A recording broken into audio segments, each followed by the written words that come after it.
नमस्कार. चला तर आज वांग्याचं भरीत बनवूया. कांदा, आलं, लसूण आणि खोबरं छान एकत्र भाजून घेऊया हलकंसं ब्राऊन होईपर्यंत.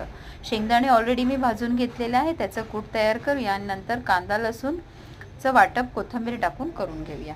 त्यामध्ये हिंग, मालवणी मसाला, थोडंसं तेल आणि कच्चा कांदा, चवीनुसार मीठ हे सगळं एकजीव करून घेऊया आणि मसाला रेडी करूया.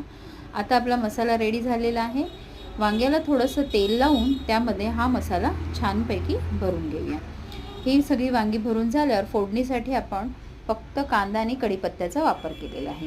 कांदा हलकासा ब्राऊन झाला की त्यामध्ये ही भरलेली वांगी टाकून घेऊया आणि उरलेला मसाला देखील आणि 2 मिनिटासाठी झाकण लावून वाफेवरती ठेवूया. तेल सुटायला लागलं की त्यामध्ये पाणी टाकून कुकरची 1 शिटी लावून घेऊया. तयार आपली भरली वांगी. रेसिपी आवडली असेल तर चेतनस किचनला लाईक, शेअर आणि सबस्क्राईब करायला विसरू नका.